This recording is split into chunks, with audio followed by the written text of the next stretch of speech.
Graças a Deus, mais uma vez aqui estamos. Semana passada foi o feriado, não é verdade? Todo mundo descansou, viajaram, ficaram em casa. Uns trabalharam muito, outros não aproveitaram e não fizeram nada, mas tudo foi uma bênção, não é verdade? E estamos aqui. E para quem participou juntamente conosco, esse fim de semana nós tivemos o encontro das mulheres. Quem aqui participou do encontro de mulheres? Glória a Deus, foi maravilhoso. Pouca gente. Gente, foi maravilhoso, foi poderoso e foi tudo de bom. Melhor só o nosso próximo seminário Veredas, que eu vou falar dele no final da aula. E hoje nós vamos estudar o 9º passo. Esse 9º passo, que é uma continuidade desde o primeiro, né, gente? Mas apertou um pouquinho mais no 4º passo, depois no 7º passo, meu Deus do céu, no 8º com o perdão, e agora nós estamos na restituição. E a restituição é uma continuidade do perdão. Então, vamos lá ver o que é que a palavra do Senhor nos diz a esse respeito. Fiz reparações diretas dos danos causados a tais pessoas, sempre que possível, salvo quando fazer significasse prejudicá-los ou prejudicasse também a outrem, ou seja, a restituição, o confessar, o pedir perdão, eu só posso fazer desde que isso não venha prejudicar a pessoa a quem eu vou pedir perdão ou as pessoas que estão envolvidas, porque o perdão, ele, assim como a salvação, ele é individual. Tá bom, gente? O livro ficou muito bem explicado, ficou muito bem assim, ficou claro. Alguém teve alguma dúvida a respeito do que foi falado no livro? Tem como ficar com dúvida dos exemplos que foram ali colocados? Não tem, não é verdade? Os exercícios. Então, tudo aquilo ali são passos para o perdão.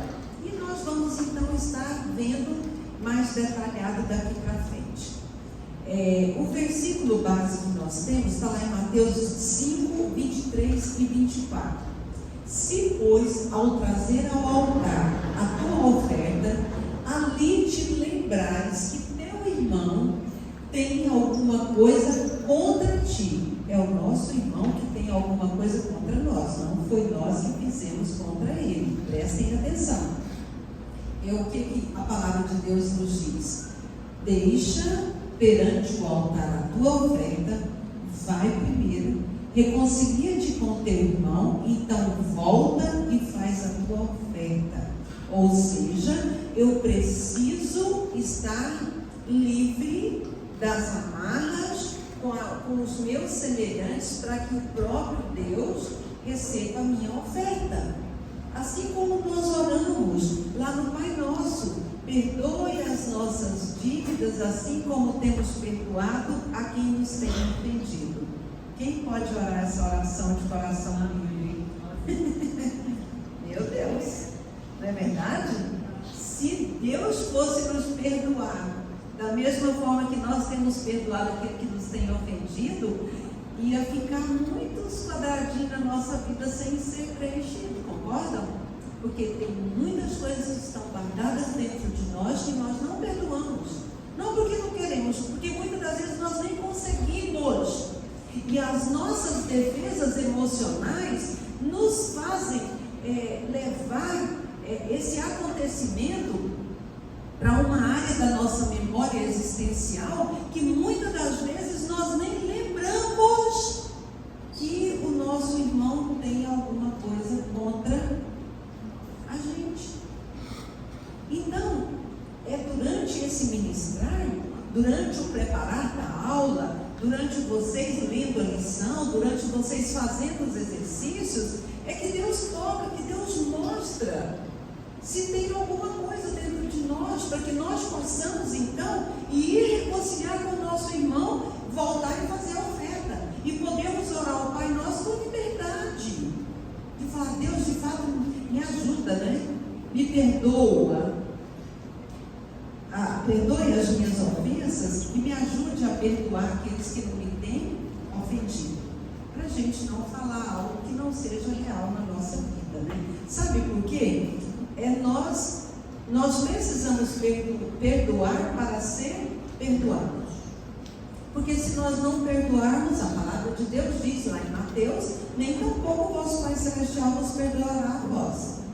Então, é uma continuidade, depois vocês continuem lendo lá. Porque quando você não perdoa, o prisioneiro se torna você. Não perdoar é como você tomar um copo de veneno e esperar que o outro morra. Quem vai morrer? Você. Então, perdoe, não seja prisioneiro de você mesmo.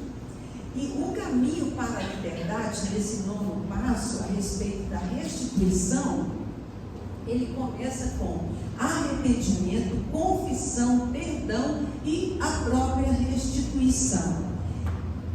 Dizer que queremos pedir perdão não é o suficiente, gente. Tem muita gente que morre nesse querer. Eu quero. Eu acompanhei uma senhora por muitos anos e ela dizia: quando eu aposentar,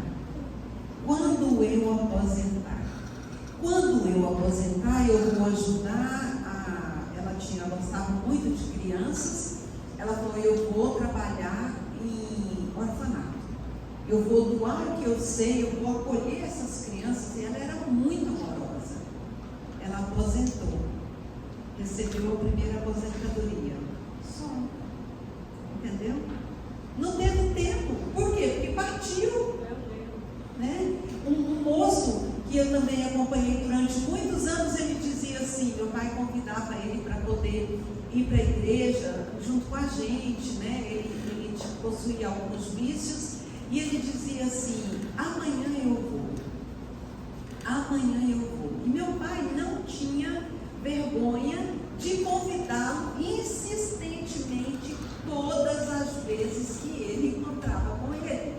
E como ele sabia o horário que meu pai saía de casa para ir para a igreja, então ele ficava como que esperando o meu pai sair, ou então ele saía primeiro que meu pai, para não encontrar com meu pai e meu pai convidá-lo e ele ter que justificar: não deu para eu ir, amanhã eu vou. Também partiu antes de ir. Então, nós não podemos ficar nessa prorrogação da atitude. Nós precisamos pedir perdão. Dizer quero não é suficiente. Eu tenho que dizer: eu perdoo. Ainda que quando os meus meninos eram adolescentes, eu tive 2 meninos e eles muito fortes, né? E às vezes eles falavam coisas que eram para mim, que atraíam maldição para eles no futuro.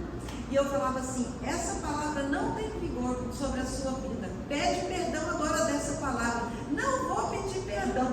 E eu grudava no pescoço deles e eles iam me arrastando até a porta. E eu falava: vai pedir, sua namorada não vai aceitar essa palavra, sua esposa não vai aceitar, então você vai pedir perdão. E mais do que isso, essa palavra, ela é maldição para a sua vida. E eu não quero que as suas palavras hoje atraiam a maldição no futuro. O que a palavra de Deus nos diz em Efésios? Honra pai e mãe para que você viva longos dias e prospere em teu caminho. Eu quero que meu filho faça alguma coisa que me desonre e depois ele vai receber a maldição? Claro que não, gente.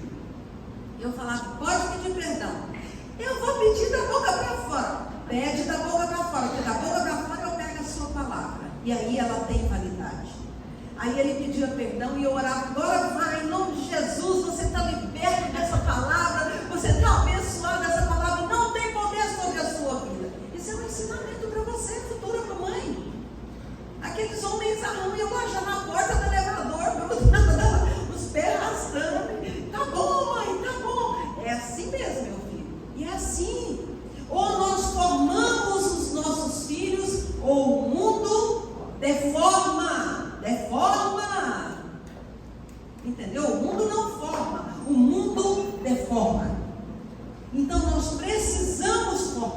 Nós precisamos falar perdão, perdão. E não é amanhã, é hoje, é agora. É inconcebível famílias onde não se falam. Pessoas ditas crentes.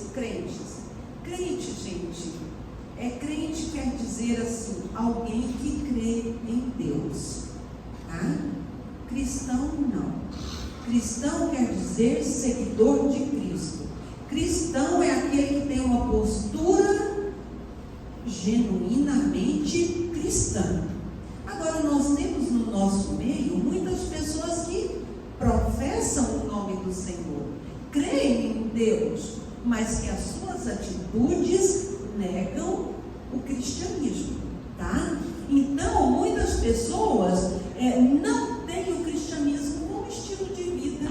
Então, ela não tem como perdoar, porque não faz parte dela. Agora, o cristão, ele é rápido em perdoar, e nós vamos ver isso mais para frente. Esse perdão, gente, ele vai desde coisas simples, porque às vezes nós temos aqui a foto de uma moça, um rosto lindo que está aqui. Me perdoe por não ser perfeita. Esse caso é um caso assim de decepção. O outro esperava muito de mim e eu não consegui ser tudo aquilo que ele imaginou de mim. Então, me perdoe porque eu não sou perfeita, eu erro. Então eu tenho que pedir perdão em todas as esferas da minha vida. Eu preciso pedir perdão sempre. Por quê? Porque quando eu peço perdão, olha só, eu evito a culpa e o peso do passado. Nós precisamos procurar soluções para o presente e futuro. Nós precisamos aprender e seguir livre para frente. Lembra daquele saco que eu amarrei com a corrente? Peguei a corrente, coloquei no pescoço e me enforcava? A falta de perdão é aquilo. A gente arrastando o peso da culpa, do pecado, da decepção. Às vezes pode ser coisa tão simples, mas é uma decepção que traz uma vergonha tão grande. Entenderam? Então a restituição, ela vai desde coisas simples até coisas mais elaboradas, como nós vamos ver daqui para frente. Restituir, eu? Quem? Quando? Onde? Por onde eu começo a restituir? Gente, a restituição, em primeiro lugar, ela se deve a quem? Ao próximo mais próximo. Para os casados, o próximo é o seu cônjuge. Para os que ainda não se casaram, é pai, mãe, irmãos, né? Ou para aqueles que têm filhos. Então, esse é o reduto das pessoas que eu vou restituir. Ou então um amigo muito próximo que eu também preciso fazer essa restituição. Quais são então os princípios da restituição? Olha, o que é a restituição? Ela é um processo de relatar. Relatar é trazer um relato, é falar, tá, gente? É proferir palavras. Então, é devolver, é restaurar aquilo que foi danificado, subtraído ou defraudado na vida de alguém. Ela vale tanto para as coisas materiais, tá? Bens, coisas materiais. Ela serve para tratar as nossas, ela também se refere às nossas emoções. Ela se refere a situações morais, conjugais, profissionais e aí por diante. Entendeu?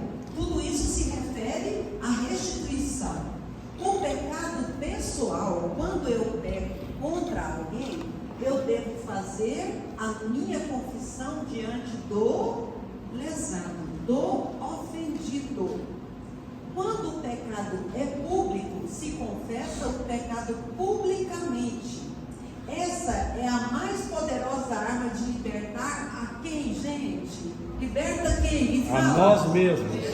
Liberta nós mesmos. Liberta a nossa consciência. Sabe? O seu pensamento não ficar naquela rotina, naquele carrossel, o tempo inteiro pensando no erro, pensando no erro, pensando no erro.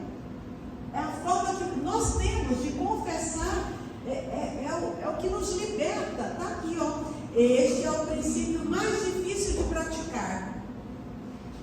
É o que mais dói na nossa carne, nas nossas emoções. Mas é o princípio mais poderoso para reparar o nosso erro, libertando e liberando-nos para uma vida abundante. Sabe, gente? É uma coisa assim, com relação a esse pecado pessoal, quando eu peco contra alguém, como eu falei, o meu reduto do pecado, desse confessar, ele está dentro da minha família, eu preciso chamar o meu cônjuge. Se eu pequei contra o meu cônjuge, eu vou chamar o meu cônjuge e vou confessar para ele. Eu não chamo os meus filhos, porque tem coisa que a gente trata de perdão, marido e mulher, filho, sogra, cunhado, avô, tataravô, bisavô, tetravô, sei lá, pentavô. Não tem que saber não. É tratado aqui, gente, acabou. Entendeu? Não ter exposição, porque para Deus, ele traz à tona para sermos curados.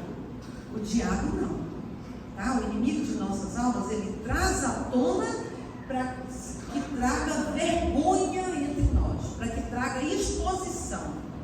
A palavra de Deus diz que o processo do homem é expor a culpa, mas o processo de Deus é encobrir o pecado.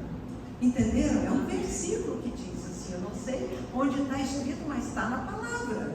Está na palavra.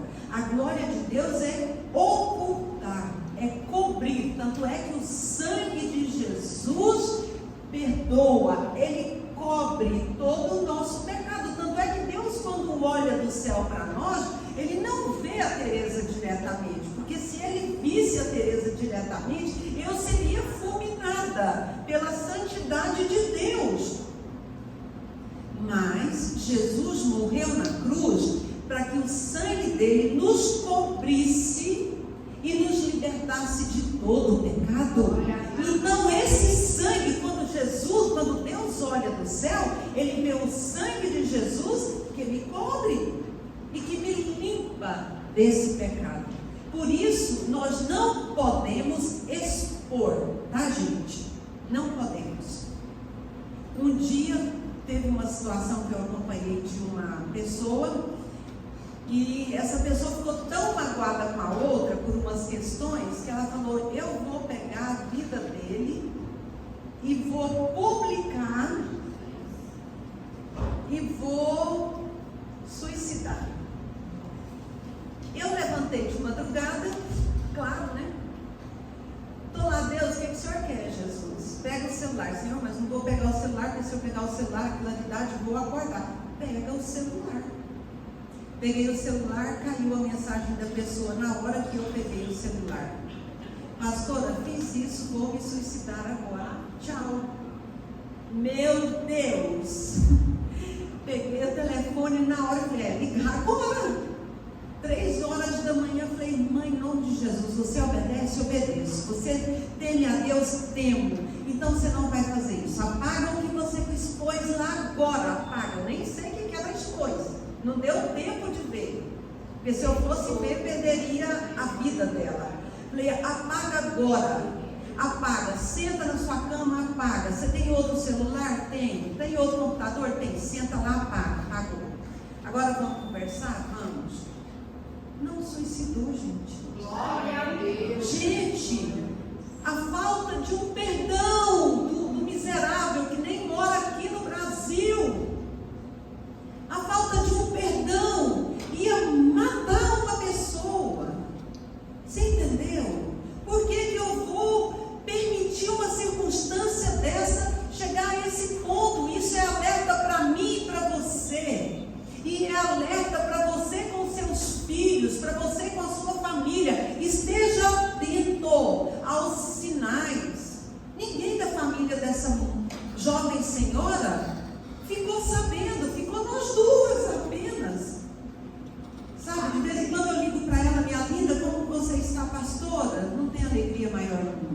glória a Deus, continua na alegria.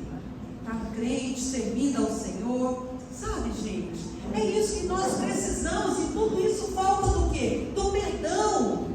Ela não pediu perdão, ela não foi pedida, não foi pedido a ela o perdão, mas foi confessado diante de Deus entre nós duas, e ali ela ficou livre, liberta, sarada, curada, gente. Hoje o que essa mulher desenvolve, o trabalho dela, a empresa dela, você não acredita. Aonde abundou o pecado, superabundou a graça de Deus. E é isso que nós precisamos. De repente você está amarrada como aquele saco que eu amarrava na corrente e arrastava pelo pescoço, me enfocando. Você está desse jeito, não rompe na vida porque está preso a alguma coisa que aconteceu lá no passado, alguma coisa da sua vida, e Deus está dizendo: corta essa corrente, quebra essa corrente, solta essas amarras, seja livre, eu já te libertei. Então, se Jesus já nos libertou, por que você ainda está preso em grilhões? Por que você está pegando grilhões e colocando e vestindo em você? Porque você não se perdoa. E aqui é para nós começarmos a perdoar nós mesmos também.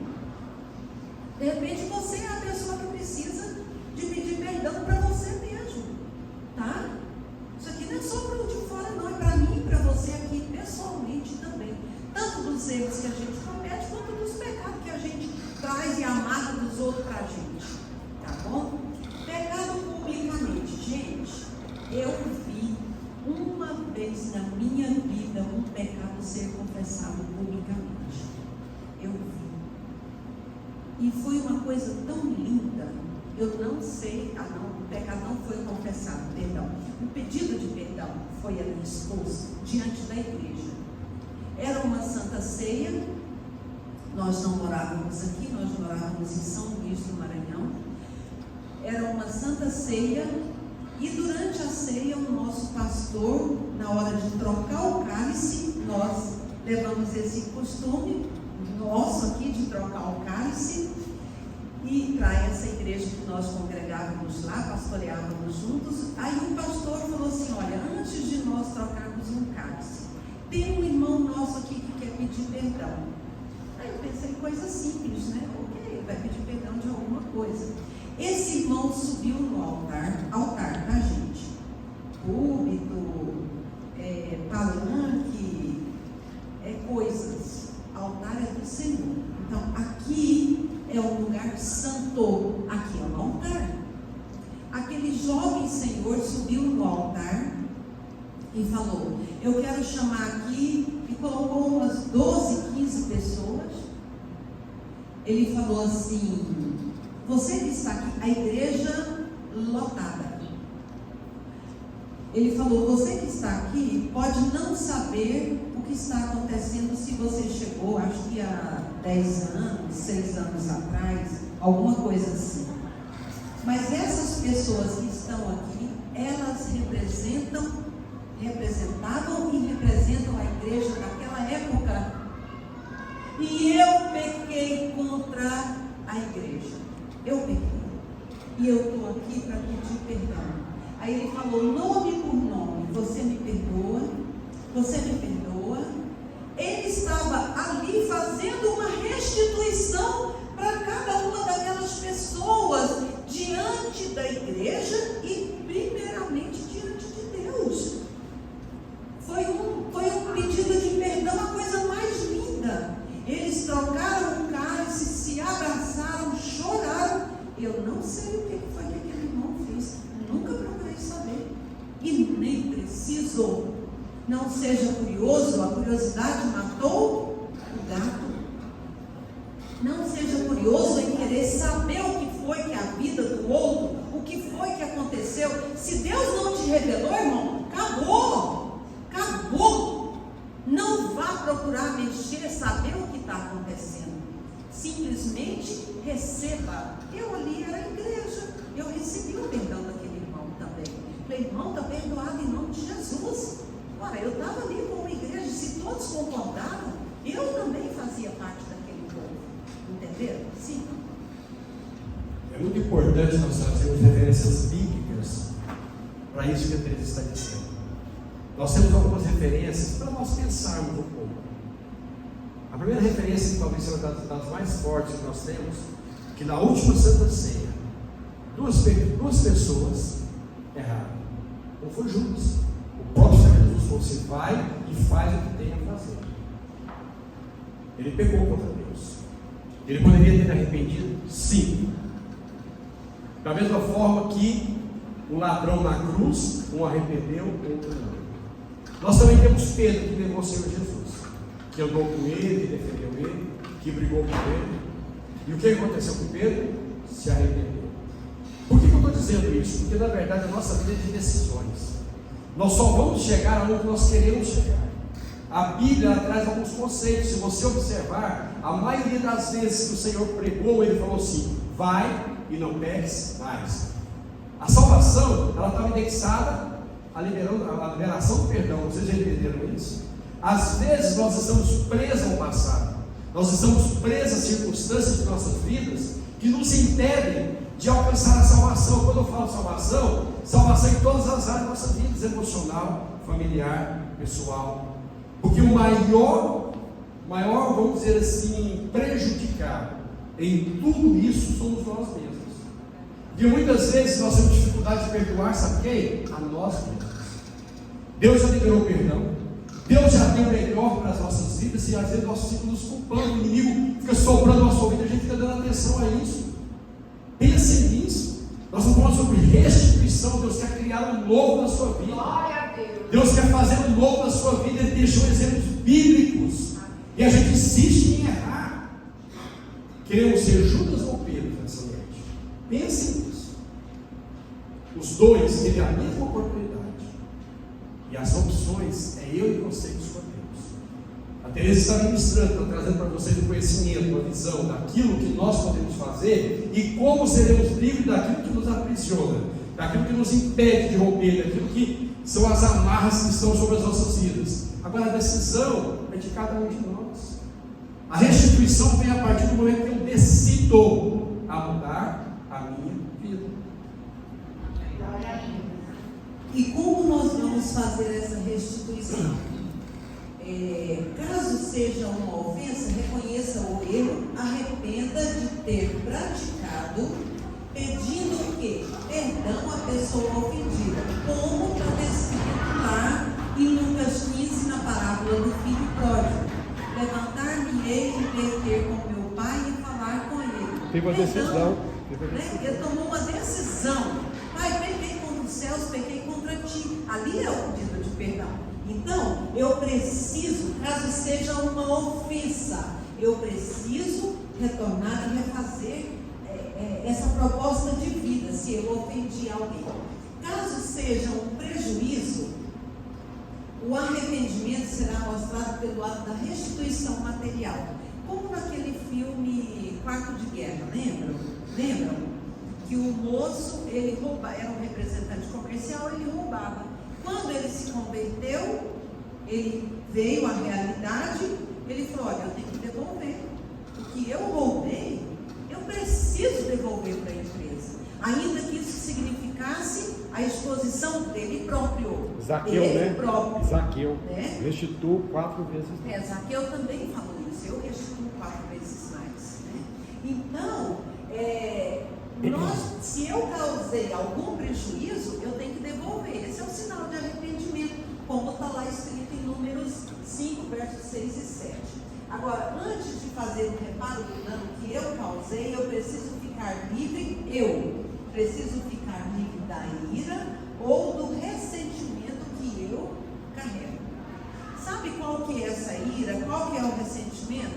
Sabe aquele pensamento que você fica assim: ai, mas eu tinha que ter falado isso, eu tinha que ter replicado isso. Eu não levo desaforo para casa. Todos falam: eu não levo desaforo para casa e solta na lata, né? Minha mãe, meus avós, minha família lá falavam: quem fala muito dá bom dia para cavalo, vai levar o quê? Coice. O coice, né? Então, é melhor a gente remoer do que não falou, né? Benditas palavras não ditas fala minha irmã, benditas palavras não ditas. Por quê? Porque eu não preciso depois de voltar para justificar. Tá bom, gente? Então eu tenho que me livrar, me desfazer. Para isso, sozinho, muitas das vezes nós não conseguimos. Você tem a orientação aí. Ó, procure a ajuda de um bom pastor fidedigno. Não é porque é pastor que é fidedigno, tá? Tem pastor que tem defeito, que não dá conta de guardar segredo, tá, gente? Tem muitos pastores que são assim, pastoras que não dá conta de guardar segredo, solta sem querer, soltou. Então, você precisa de procurar um pastor, homem, procure um pastor. Mulheres, procure uma pastora, tá, gente? Não vem esse negócio de fazer trocado não, porque não funciona não. Isso aí foi uma armadilha de Satanás durante muitos anos. Esse negócio de mulher aconselhar homem e homem aconselhar mulher, a gente viu e viveu muita situação extremamente danosas, desastrosas, destruidoras. Cada um procure o que é semelhante. Uma mulher, um homem. Nós só temos essa possibilidade. As mulheres procuramos a pastora Tereza, né? Pode ser. Pode ser. Mas tem outras pastoras Tem também. outras pastoras fidedignas também, gente. Tem o líder de vocês. A minha líder é a pastora Tereza. Ok, tá bom, eu recebo. Vamos procurar as mulheres, os homens procuram o pastor Roberto, procure o Carlos, o pastor Isaac, não é, o Dante, vai procurando esses meninos aí, tá bom, gente? E é assim que nós ajudamos. A palavra de Deus diz: um ao outro ajudou e ao seu companheiro disse o quê? Esforça-te. Precisa de força. Tem que ser um pouquinho mais. Não fique parado. Não fique pasmo. Não desmaie diante da situação, tá? Então procure um bom pastor, um bom conselheiro, alguém que seja de fato conselheiro. O coração da gente é um conselheiro enganoso, tá, gente? Um dia eu trabalhando há um tempo com uma pessoa que queria separação, e teve um dia que depois de muitos atendimentos ela falou assim: pastora, resolvido estar. Eu falei: glória a Deus, vou virar a página da minha vida. Eu estava quase arrebentando de alegria, né? De felicidade. Eu falei: nossa, que coisa boa, minha filha, que você chegou a essa decisão. Pastora, ó, virei a página. Glória a Deus, seja bem-vinda a sua decisão. Qual é a sua decisão? Separei. É a decisão dela, eu respeito. Eu não posso tomar a decisão por ela. Não era o melhor caminho. Realmente, como não foi o melhor caminho. Mas é o respeito a ela. É a decisão dela. Então, a gente precisa de conselheiros que ajudem você a tomar boas decisões. Decisões diante de Deus. Até mesmo porque nós vamos prestar conta não só das nossas atitudes, nós vamos prestar conta das nossas palavras, aquilo que eu falo aqui, é isso que eu estou falando agora, gente. Eu vou prestar conta diante de Deus de tudo que eu estou falando. Então, isso para mim é muito sério. É muito sério. Então, nós vamos prestar conta do nosso pensamento, nós vamos prestar conta da intenção do nosso coração. Sabe que Deus sonda as intenções do coração do homem?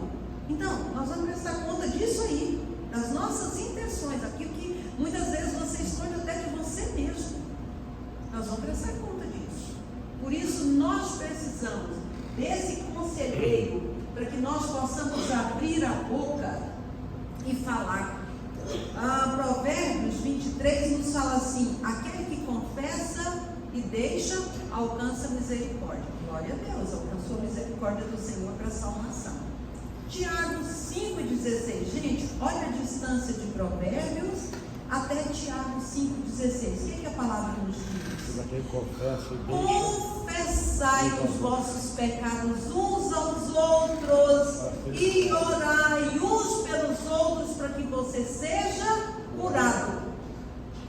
A cura vem quando eu falo e quando eu recebo a oração.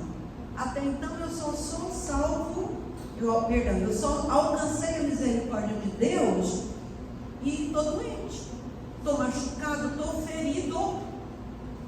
Agora, quando eu falo, quando eu recebo a oração, quando eu abro o meu coração, aí sim eu sou curado. Então, o coração nosso, ele não pode ser nosso conselheiro. Aquela pessoa que eu estava me referindo ainda há pouco, aquela jovem senhora, ela falou: falei, minha filha, quem te aconselhou? O meu coração foi meu conselheiro. Meu coração é terra enganosa. Não é, meu coração está me dizendo, já tomei a decisão, está aqui, pronto. Ok, Deus te abençoe, prossiga então. Eu caminho com você até aqui, daqui para frente é a sua decisão. Daqui para frente é a consequência daquilo que você optou por ser verdade na sua vida. Então, nós precisamos de ter cuidado com esse conselheiro, né? Que não seja o nosso coração, que seja de fato alguém que tenha essa consciência de prestar conta diante de Deus e fidedigno, tá? Princípios norteador do pedido de perdão. Primeiro, eu preciso falar a verdade. Eu pedir perdão e inventar uma mentira, meu Deus, vai ser uma mentira que vai alimentar outra mentira, que vai alimentar outra mentira, e daqui a pouco a mentira tem perna curta. Então, falar a verdade, agir em amor, confessar, tratar o outro como você gostaria de ser tratado, que é um princípio também que eu já falei para vocês. Assim como quereis que os homens nos façam, fazei vós primeiro. Quando eu não devo fazer a restituição? Quando a pessoa sente a sua consciência limpa, confessando para um pastor ou um conselheiro. Se a pessoa é tranquila com relação ao confessou o seu pecado, estou livre, estou arrependido, ok? Tudo bem? Amém? Amém. Está resolvida a situação, então prossegue o seu caminho, tá? Outra situação que eu não posso fazer restituição. Se a pessoa a ser restituída tem problemas emocionais. Esse aqui causou muitos problemas. Assim que nós começamos a ministrar o curso para casais, a gente tem uma lição chamada perdão. E lá é assim: pecado tem nome e tem que ser confessado. Realmente tem, só porque tem as questões que eu posso falar ou não. E tinha um casal já de idosos, bem velhinhos, que o senhor tinha traído a senhorinha muitos anos atrás, gente. Aí, então o pecado tem nome? Tem nome. E o líder pegou e tem que confessar. Aí tem que confessar. O coitado, né? Foi e confessou para a senhorinha. Ela tinha muitos problemas emocionais. Ela deu crise, foi para médico, ficou internada. E quem resolveu, gente? Uma coisa que era lá da juventude, não é? Então, uma coisa tão simples. E já a gente pega, uma vez eu fui numa UTI visitar um senhor, e ele chamou uma pastora, um pastor, né, e me levaram lá. Eu era que estava disponível aqui na hora, e gente, quando está na UTI, você vai na hora, porque você não sabe o que pode acontecer daqui a um minuto, né? UTI é UTI. E como realmente não teve tempo mesmo, né? Foi o que aconteceu lá. Eu cheguei lá e ele falou: pastor, eu quero que a senhora esteja aqui, pediu para todo mundo sair. Aliás, só podia entrar 2 pessoas, né? Um filho e eu entrei. Ele: olha, eu quero que fica só eu e a senhora.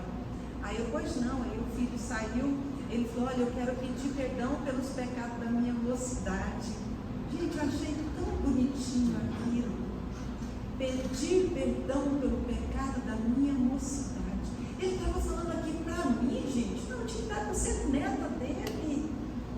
Ele não estava falando aquilo para mim. Ele estava falando aquilo diante de Deus, arrependido. Glória a Deus.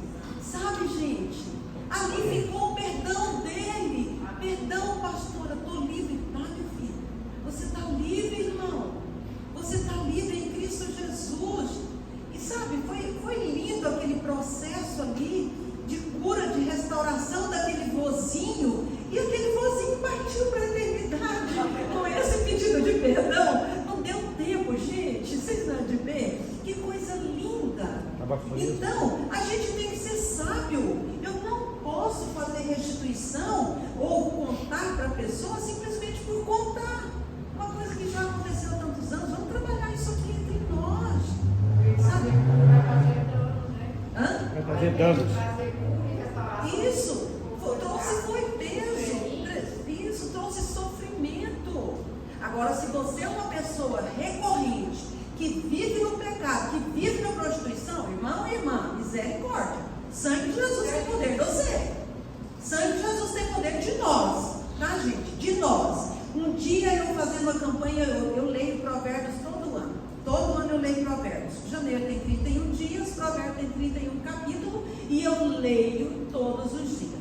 Terminei de ler Provérbios, estava lendo Provérbios e Provérbios 7, se não me engano, fala lá eu vi um jovem insensato que veio andando pela rua e veio logo uma prostituta, trajada de prostituta, lançou ao seu pescoço, abraçou e beijou e disse: venha comigo, meu marido viajou e levou consigo um saquetel de dinheiro e só volta na próxima lua cheia. E ela dilubriou ele ao ponto de que entrou e ele foi como um boi que caminha para a morte.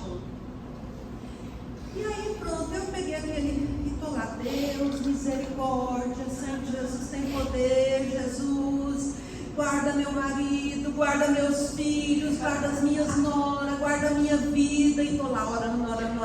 Aí vou passar para frente e o Espírito Santo falou: não terminou não. Aí eu olho: não, tá bom, vamos então para a igreja, né? Guarda meus pastores, meus irmãos, meus amigos, tá bom, Senhor? Não. Bom, então tem meus irmãos, minhas cunhadas, meus sobrinhos, orei. Tá bom, Senhor? Não. Eu, ai, Senhor, então meus vizinhos, meus amigos, meu bairro, né? Aí eu já perdi o sentido, eu não estava conseguindo entender.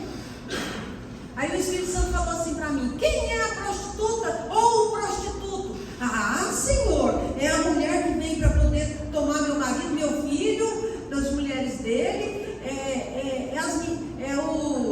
os homens que podem vir para me tomar, para tomar as minhas noras, minha família. Quem mais pode ser a prostituta? Uai, não sei, Espírito Santo. Não sei. Pensa um pouco. Isso eu e Deus e o Espírito Santo. Gente, ou nós temos liberdade com Deus, ou então você está apenas lendo a Bíblia. Ler a Bíblia qualquer um pode ler. Agora, tomar a Bíblia e fazer aquilo ser verdade na sua vida é que faz toda a diferença. O Espírito Santo falou assim: você não pode ser a prostituta? Ai, Jesus, misericórdia, Senhor. É claro que eu posso, né? Se eu piscar, Senhor, eu posso ser a prostituta. Aí eu passei a orar: Senhor, me livra de ser a prostituta. Quem é que já orou pedindo para se livrar de ser a prostituta? Eu nunca tinha orado assim, gente. Nunca na minha vida. Orei nesse dia a primeira vez. E a partir de então tornou-se algo que é meu e de Deus. Senhor, me livra de ser a prostituta. Aí eu pude orar, terminei de ler o capítulo e dormi. Você vê que coisa linda, né? Então, nós precisamos. O que eu estava falando aqui, gente? Você está lá, ou quando a restituição causará exposição ao outro. Não, acho que era por aqui. Mas você já passou. Eu nem sei porque eu cheguei. Então, eu tenho que pedir perdão, eu tenho que buscar em oração, eu tenho que olhar quando eu devo orar, como eu devo orar e como eu devo viver essa verdade. Tá, gente? Então, busquem a Deus. Deus se revela para cada um de forma individual. Para mim, Deus revela desse jeito assim, na bucha. Sabe? De repente a mulher prostituta também pode ser a tola, né? Que rouba a paz, que rouba a alegria da família, né? Sim. Talvez a gente trazer para esse sentido também. Sim. Quando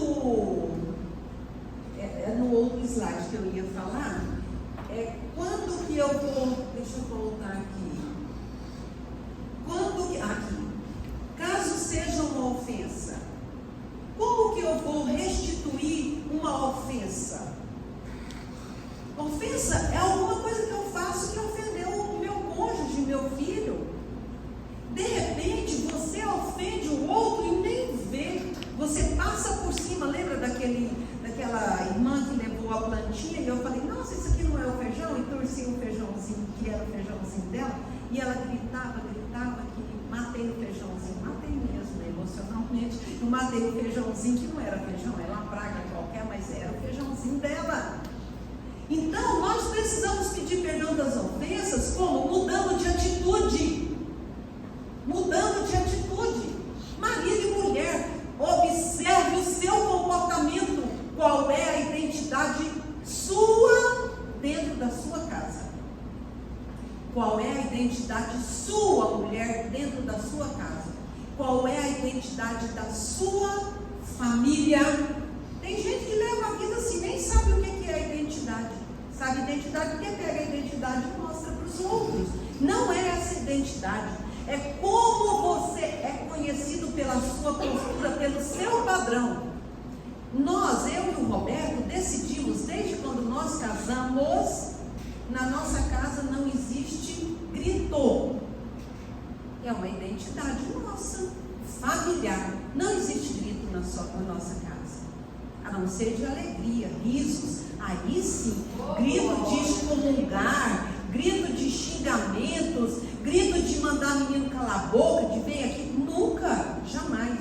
Mal grito quando esquece alguma coisa, a toalha, né? Meu bem, não escuta, meu bem, sai do jeito que está, irmão, vai lá e pega, porque gritar não dá, né? Dentro da nossa casa, nós dois decidimos, não entra bebida. Nós não bebemos e não entra. Os nossos filhos, eu quero fazer um jantarzinho aqui no fim de ano, nossos amigos vêm, que bom, meu filho, seja bem-vindo, né? Que coisa boa. Eles podem trazer uma bebida? Meu filho, vocês esqueceram? Não, mãe, eu só estou pedindo, né? De repente. Não, meu filho, a postura do papai e da mamãe não muda.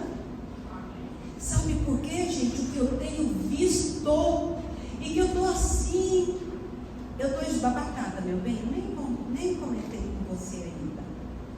Toda casa que a gente chega de irmãos nossos da igreja, sabe o que tem? Uma caixa porta-rolha, porta-vinho, adega completa. Legal. Então também agora nós vamos ter um quadro com a exposição de cigarros que a pessoa usa. Qual a diferença? Qual a diferença da bebida e do cigarro? Me conta, tudo está destruindo o nosso corpo, que é templo do Espírito Santo de Deus. Isso é postura, gente. Isso é definição. Isso é identidade que eu e você criamos. Nós não bebemos, sabe por quê? Não embriagueis com vinho em que há contenda, mas enchei-vos do Espírito. Aleluia. Eu nunca vi ninguém me questionar razões por que nós devemos encher do Espírito. Mas é sempre falando, pastora, não embriagueis com vinho, né? É só não embriagar. Vai, miserável, enche a cara hoje, seu filho vai copiar seu modelo. Tem pessoas, irmãos nossos, que estão caindo. A Bíblia diz que o sangue dele vai ser cobrado da sua mão, que está alimentando vício dentro da sua casa, porque você oferece. Eu e o Roberto falamos, meu bem, quando nós chegamos na casa de um irmão que for crente, que nós julgávamos cristão, e ele oferecer bebida durante um pequeno jantar, nós vamos pedir licença e vamos nos retirar. Eu não compactuo com essa postura. Eu não aceito. Gente, ou somos cristãos, ou somos do mundo. Tem cristão do mundo inteiro que bebe. Tem cristão do mundo inteiro que fuma, que prostitui, faz tudo. Agora, quem vai entrar no céu é diferente. A Bíblia diz que ficarão de fora os cães, os mentirosos, os idólatras, os prostitutos, os beberrões. Vai ficar de fora. Então, eu estou na Bíblia. Entenderam, gente? Qual é a sua sua identidade. Então, quando você traça uma identidade para a sua casa, você traça uma identidade. Na nossa família, na nossa casa, ninguém janta, almoça, faz qualquer coisa diante da televisão. Não. Por quê? Porque é um horário sagrado. Sagrado. Deus está sendo reverenciado diante da mesa. O alimento é sagrado, a saúde é sagrada, a comunhão é sagrada. Entenderam, gente? Ou nós definimos isso como família, ou nós somos iguais ao mundo. Somos mundo. E nós temos que pedir perdão por essas ofensas que nós temos falhado. Vem cá, meu amor. Que nós temos falhado como família, como sacerdotes do lar, como identidade do nosso lar. Entenderam, gente? Amém. Pedir perdão até por essas ofensas, pela falta de identidade, pela falta de postura, por gritos, por gritarias, por baixarias, por coisas horríveis que a gente vê e escuta e as pessoas confessam para a gente. Esse ponto de restituição é muito importante. Eu quero fazer dois comparativos aqui para nós que somos família. A Teresa falou sobre o ensinamento familiar. Nós somos muito fortes e entendemos a estrutura que temos isso com a igreja. Quando nós falamos de restituição, trazendo para o contexto, tem um livro que fala das 5 linguagens do amor. As 5 linguagens do amor fala como é que eu devo amar o meu cônjuge ou como eu devo amar os meus filhos. E muitas vezes nós estamos roubando do nosso cônjuge aquilo que é de maior preciosidade. Eu sempre falo para a Teresa, aquilo que tem importância para você não é o que tem importância para mim. Cada um de nós somos gerados de formas diferentes. Vou citar para vocês alguns pontos aqui, para que vocês reflitam como está o seu casamento, ou como está o relacionamento entre você e seus filhos. Primeiro ponto, quem é homem vai concordar comigo aqui. Para o homem, ser respeitado é muito maior do que ser amado. Para o homem, quando a mulher respeita, quando a mulher honra, quando seus filhos honram, quando há um elogio, quando há um reconhecimento do homem, daquilo que ele faz, daquilo que ele constrói dentro do lar, para ele se torna o maior guerreiro da face da terra. Para a mulher, ela necessita ser o quê? Ouvida, amada. Ela tem que ser, certo? Acolhida, ela tem que se sentir protegida. E muitas vezes o inimigo tem usado situações onde nós temos roubado dos nossos cônjuges aquilo que mais tem valor para ele. É o respeito e o amor. Da mesma forma os filhos, já foi falado aqui, mas é para que nós possamos refletir. Às vezes nós não respeitamos os nossos filhos. Eu vou contar um breve testemunho aqui. Durante muito tempo eu fui muito rígido durante a criação dos meus filhos. Eu venho de uma família italiana, meu pai era muito rígido na minha criação. E quando eu casei eu coloquei limites dentro do meu lar, mas os limites exagerados, aonde que eu era obstinado às coisas muito perfeitas. Toda a vida foi. Se você chegar no meu escritório, infelizmente ainda tem que ser trabalhado. Minhas gavetas são super organizadas, meu guarda-roupa é super organizado, as minhas coisas são organizadíssimas. E o meu? Não vou te Meu falar. uma festa, gente. Não. Eu sei tudo, uma festa. Então eu sou assim. E eu queria que meus filhos fossem isso. E comecei a impor sobre eles algumas situações. Ao ponto do meu filho caçula, no primeiro instante, quando eram pequenos, nós fazíamos o culto doméstico todos os dias em casa. E o meu filho falava: quero ser pastor como o papai. Ele tinha um terno meu e fazia de louvor, cantava, lia a Bíblia. E com o passar do tempo, isso foi mudando. Ao ponto do meu filho caçula chegar e falar assim para a mãe dele: a última pessoa que eu quero ser igual é meu pai. Não tenho amor pelo meu pai. Meu pai é só quem me gerou. Meu pai, o Robert, é só aquela pessoa que me gerou. Por quê? Porque eu era muito rígido no meu ensino. E um dia fazendo exatamente veredas, aquilo que vocês vão fazer, em umas, pela graça de Deus e a Teresa, fomos os primeiros casais em Goiás a fazer veredas, há 20 anos atrás, mais de 20, acho que uns 25 anos atrás. E aí, Deus falou claramente na minha vida: que tudo aquilo que hoje vocês estavam vivendo era porque eu tinha semeado uma semente errada no coração deles. Eu não vi a hora de sair daquele evento. Terminou-se o almoço, eu corri para casa. Cheguei em casa, meus filhos estavam de frente à televisão assistindo um filme, e eu cheguei e falei assim: eu quero falar com vocês. Eles já começaram a tremer, porque quando era assim, com certeza era uma correção. A gente siga a televisão. Nós tínhamos um sofá muito grande, a nossa televisão era grande, tinha um sofá em Éden, eles estavam ali deitados, todos descontraídos. E eu ajoelhei perante os dois e falei assim: olha, eu estou aqui para pedir perdão. Perdão por não ter sido pai. E comecei, tudo aquilo que estava dentro de mim, eu comecei a pedir perdão. E eles começaram a chorar compulsivamente. E abraçado para o papai, eu pedi perdão, porque eu não consegui ser o filho que eu queria ser por si. E nós 4 ficamos ali 4 horas. Parece que ficamos 10 minutos, chorando, se abraçando. Começou uma nova história na minha vida.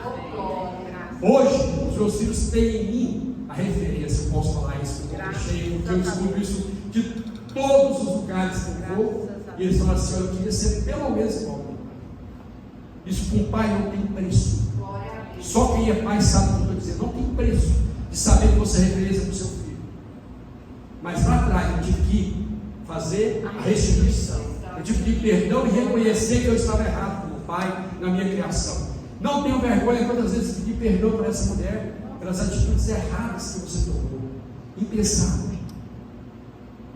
Você constrói uma história, você voltando atrás, refazendo a sua história. A Bíblia fala que todo aquele que humilha será exaltado, e todo aquele que exalta será humilhado. Não é eu, é a palavra do Senhor. E muitas vezes a nossa arrogância, a nossa soberba, nós achamos que nós estamos certos na atitude e nós não devemos restituir nada ao nosso marido nem ao nosso filho, porque eu estava certo. Foi ele que fez isso comigo, foi ela que fez isso comigo, foi o meu filho que não me obedeceu, foi o meu filho que não me honrou. O que a Bíblia fala? Se você vai ao altar do Senhor levar uma oferta, e se alguém tem algo contra ti, deixa a oferta no altar, volta e reconcilia-te com ele, para que as suas ofertas, as suas orações sejam recebidas ou ouvidas. Nós precisamos de parar e pensar que muitas vezes nós não estamos alcançando o melhor dentro do nosso lar, não estamos alcançando o melhor com o relacionamento dos nossos filhos, é porque a soberba tem sido algo maior, porque eu acho que eu estou certo. Eu sou certinho de casa, eu sou aquele que eu oro todo dia, jejum, leio a palavra, estou na igreja, não erro, não peco, não grito. Mas as suas atitudes, você tem honrado seu marido? Você tem amado a sua esposa? Você tem sido companheiro, amigo da sua esposa? Você tem sido realmente referência para os seus filhos? Eu quero deixar essa pergunta, para que nós possamos refletir. Deus está dando a oportunidade de começarmos um novo em nossas vidas. Não vamos passar por esse curso, vamos começar uma nova história. Vamos mudar a nossa história. Deus tem o melhor dessa terra para nós. Eu fico olhando a Tereza, que hora que nós brincamos, fazendo bem. Muitos casais não vivem o que nós vivemos. Nós estamos vivendo em lua de mel, ela tem 8 anos de casado. Curtimos a vida, mas assim, vocês não têm noção. A todo momento, somos companheiros do outro. Mas lá atrás, eu tive que restituir. Eu tive que aceitar que eu estava errado. E hoje, pela graça de Deus, tenho que melhorar muito. Mas eu quero mostrar para você que quando você toma uma atitude, eu falei isso anteriormente, quero repetir, Deus muda a sua história. Depende só de você. Deus está aqui para mudar a sua história. Agora, Ele não invade. A restituição acontece quando nós abrimos o nosso coração e deixamos Deus agir, Deus limpar, Deus trabalhar. Entendam isto. Entendam que restituição não é só uma palavra, é uma atitude, é uma ação. Desculpa eu ter tomado tempo. Ele é sempre bom. Eu falo que ele tem que ministrar comigo, mas ele é tímido. Ele vai saber. Então, gente, nós estamos aqui. Quando não fazer restituição, né? Ou também a última delas é quando a restituição causará a exposição do outro, tá? Eu não posso pedir perdão para uma pessoa que, por exemplo, ela está lá casada com a família dela, mas que lá no passado a gente nem conhecia Jesus, nem tinha nada, mas nós tivemos um caso, mas hoje eu estou tendo conhecimento dessa palavra, eu vou lá pedir perdão para ela. Não existe isso. tá, gente? Ela não tem esse perdão entendimento. a pessoa não tem esse entendimento. E outra é pedir perdão para quem? Para o seu marido, seus filhos, e mesmo assim com a ajuda de um pastor, tá? Não queira restituir o de fora sem antes restituir o de dentro. Começa dentro da sua casa. Começa por você, tá bom, gente? Sabe por quê? A restituição, eu falo apenas por mim. Eu falo apenas por mim.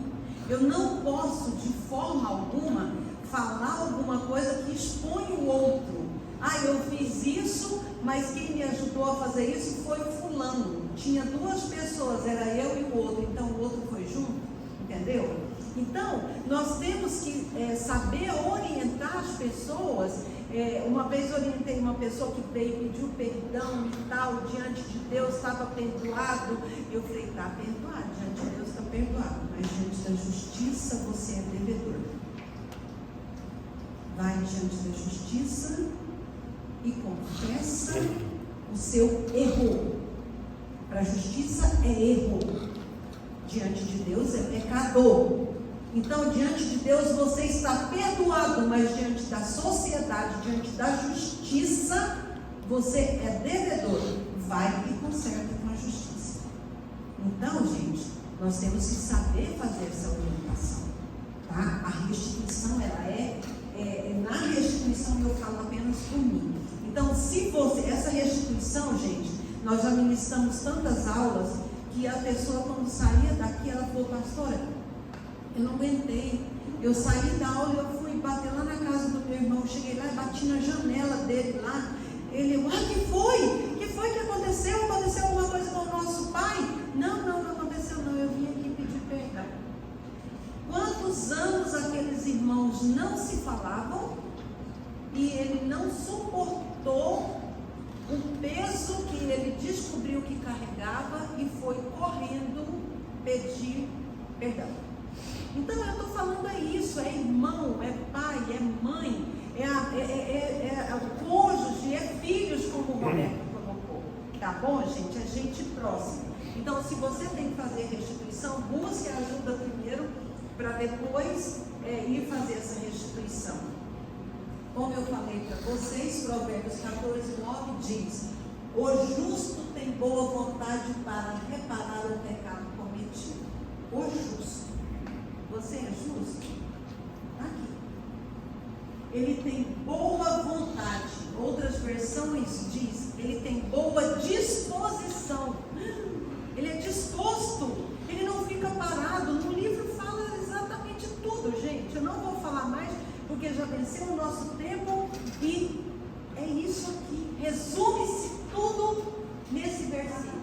O justo tem boa vontade para reparar o pecado cometido. Pecado cometido, justo também peca. Tá? O justo também peca. E ele tem boa vontade, ele tem disposição para reparar o erro. Amém, meninos? Muito obrigada. Deus abençoe vocês.